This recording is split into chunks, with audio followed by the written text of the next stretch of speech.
what's one thing about EastEnders? It can be a plot point to a game ender, as I have to say in the first minute, that you don't care about, but everyone else does. Now, this can be simple inconsistencies like Anna's button was misbuttoned in one scene and then it's fixed in the other scene, something like that. Or it can be, as the first comment says, Sharon's current disappearance, which has been addressed in universe. She's with Michelle because Michelle can't really grieve with Martin's exit of life.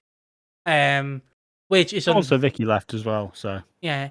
Which also, in a sense, you have to realize that in universe, at least, her oh my god, but Michelle would be devastated to lose her brother because if you think about it, she has lost her brother, I mean, she's literally lost everyone.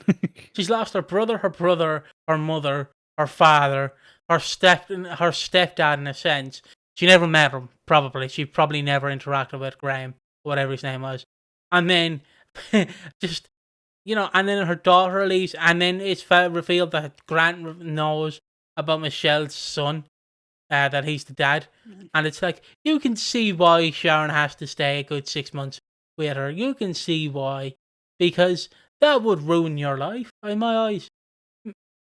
I can't think of a worse year other than me falling in a bathtub. But yeah, what is your inconsistency that you have, Ash? If you have any, I can read the comments if not. In life, no. It just it's the whole angle is it's the one thing that you care about but nobody else does. Oh Jesus, it's a weird one. It's such a weird angle to take.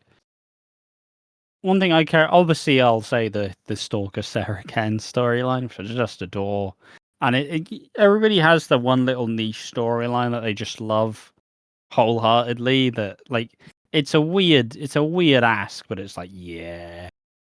Like I'll never say it that frequently, but that's always one that I'm holding out for. Just like please, just one more mention. Don't care about what everybody else does. Doesn't even have to be mine. I think the only thing you don't care about everybody else does. I mean, Sharon is just another, as they said, not just the disappearance, just Sharon as the character. Yeah. Like I like Sharon. I think she's great and she encapsulates the role really well. But I think Sharon's writing, and I've already done this point, so I'm not gonna overlabor it. But Sharon's writing, ever since she returned, has been absolutely fucking horrendous. Because they don't know what to do with Sharon, and they don't know where to go with the character. And this is still the kind of weird thing.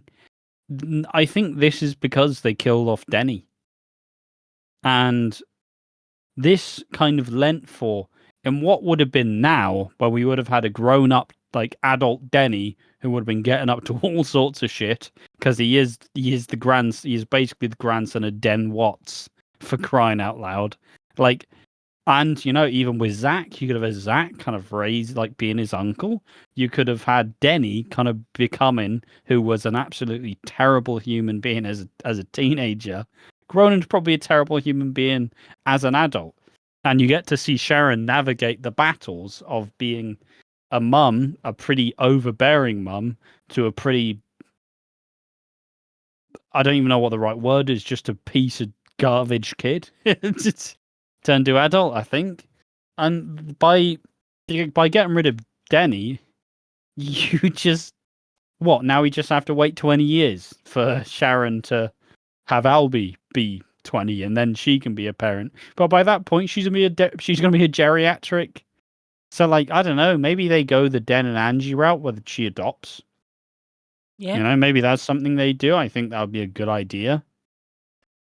But till then, now Sharon's just stuck in limbo, and she's been stuck in limbo for the last 10 years. It's just ridiculous. I don't understand. I don't know what the writers did. I don't know what she's done wrong to the writers. But they don't know. They don't know how to write her. Like, do you make her like Den? Do you make her like Angie? And the answer is they kind of do neither particularly well. Like, Linda's Angie. Linda's the modern Angie. That's how she's been characterized. Sharon's not the modern Den because it feels weird to flip the characteristics of Den onto Sharon because you don't really want to make Sharon dirty. She's kind of the princess. You know, the princess doesn't muddy her like she doesn't I don't know like muddy her boots for the wares of the pauper. Like I don't know what the fuck that is. But point being, like she shouldn't really stoop to the depths of Den because that's kind of below her in a sense. So yeah, just Sharon at this point. Like I love Letitia Dean. I think she's fantastic. I think every year we get to have Sharon on EastEnders is a good year. But I just think that the complete lack of wanting to do anything meaningful with the character has severely made her so useless in this era of EastEnders. Yeah. Now I know this is my critique, and people will definitely not agree with it. But Michelle Fowler not coming back for her brother's funeral.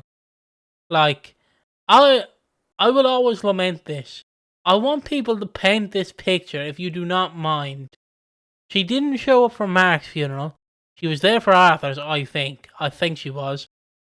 Pauline, she didn't show up for. And the only time she showed back up in Walford was when she was shagging a 16-year-old lad. Like, does no one just I don't want people to ignore that fact. In universe, she hasn't showed up for either brother's funeral, her mother's funeral, but she showed up when she shagged a 16-year-old. I know, it's because you don't want the original Michelle Fowler does not want to come back. I get that. Susan Tully will never return. But you recasted her. You can bring the recast back. I know everyone wants to forget bring it. back Jenna Russell. Yeah, I know everyone wants to forget Jenna Russell's, Michelle Fowler. But you fucking recast her. You can do it. It's not like she was the problem either. She wasn't the problem of the Michelle Fowler return. It was all the shit she was made to do during the return. I'm saying it really stupidly, but it was all the terrible storyline she got when she returned. That's it. That was the problem. She's good. She's a great actress. She's genuinely outside of EastEnders does fantastic work. But for that 18 months where they went, yeah, we're gonna bring back Michelle. It basically felt like they went, yeah, we're gonna bring Michelle, so you guys shut the fuck up about Michelle Fowler.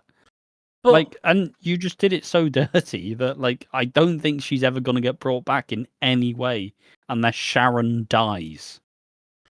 Yeah, but even then, so I can't see Susan Tully's Michelle coming back ever.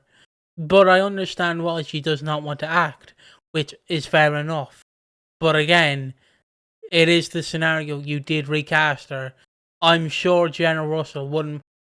What is she going to do? Stick around for 6 months, complain about the low price of bread? No, she flies over from Australia, goes to the funeral, fucking sees everyone, says goodbye to them, flies back. Jenna Russell only has to be in the studio for a week.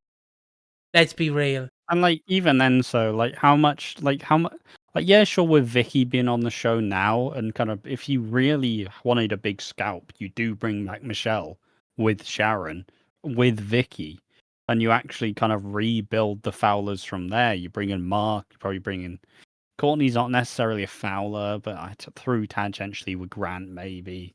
But you kind of.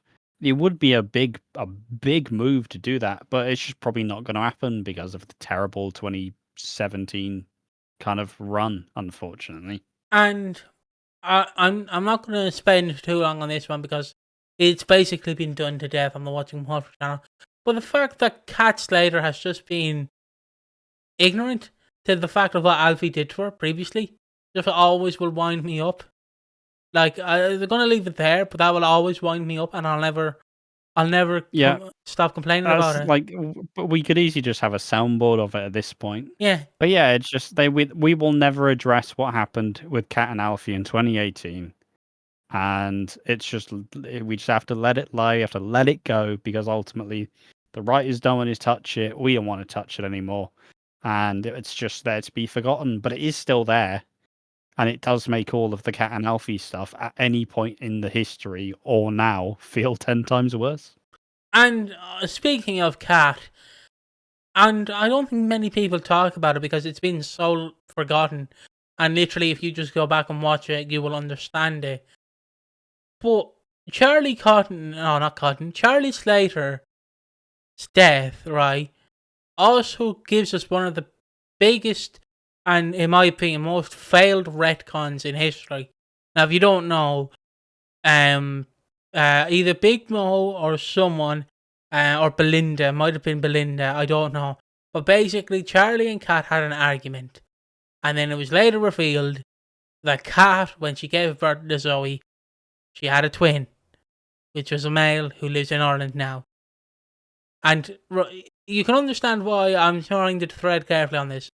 They've retconned the fucking... I don't know if it's a retcon, but they fucking, ruined... I know no one's going to care about it, but they've ruined the perfect moment that is the Kat and Zoe thing. Because it's yeah, but she also has a son that she only seen once and hasn't touched since. And he was a killer as well.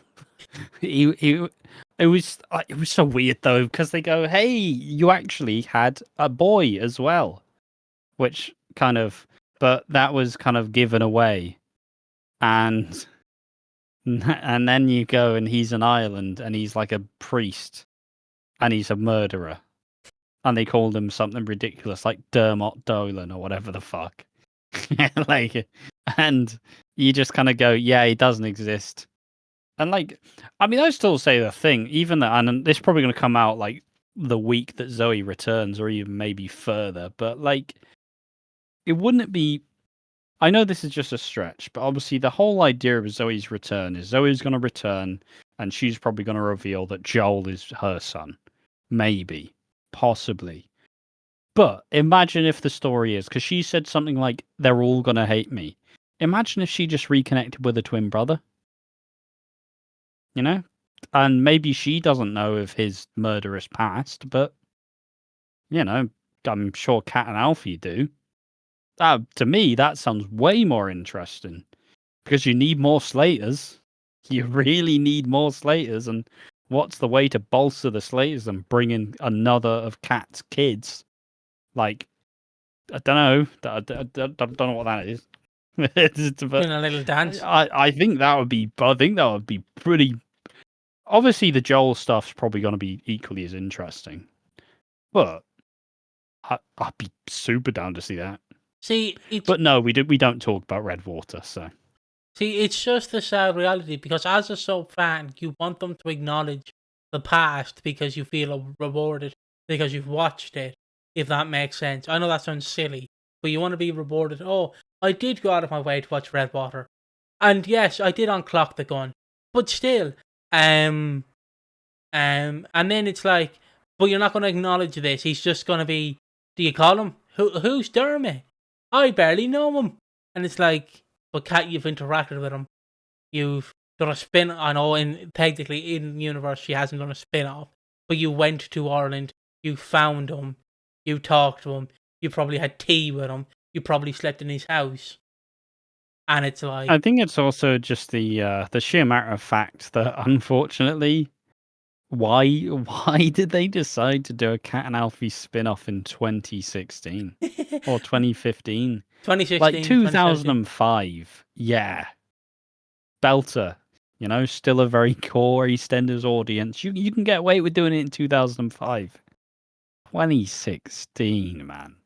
Who cares at that point? You've had who gets invested in Cat and Alfie after you did the really odd storyline of who's sleeping with Cat, and the answer's Derek Branning, a human frog hybrid. What's even the point? At that point, just throw out Cat and Alfie entirely. It's over from there. But love you, Jamie Foreman, legend. But Derek Branning is a frog-human hybrid. He is fantastic. But that was one thing that never sat well with me. Is because why? He's I wouldn't have a problem if they acknowledged the retcon, but it's the fact they've retconned it and then retcon the retcon. So they've gone, it did happen. Shut up, it didn't happen. Shut up, it's only Zoe. And it's like, no. You've done damage to this. You might as well do it. It's like, again, it is like the Michelle Fowler situation. Where it's like, you brought her back. So you're telling me, again, in universe, a 16-year-old is a step too far, not a brother literally dying. That's where you draw the line of where she shouldn't come back. Fuck me, Pink. Like, that makes no sense. Also, you don't even need to mention it that much. No, just having a conversation. Just one line. Just one line. You go, yeah, we talked out all the stuff that you remember in 2018 where you were just a dick, Alfie. Yeah, well, let's just agree to never think about that again. Bomb, sorted. Or you go, Kat, did you either go? Did you ever get the rumors that you had another kid? So, that's silly. You do that, or you just go, yeah, just I'm not in contact with Luke after what he did. Easy. It's all you do. You just clear it up so dickheads like us stop talking about it. Yeah. Another one I love, but it's mainly because like new writers come in. It's because new writers come in. Is I love when we haven't acknowledged the family.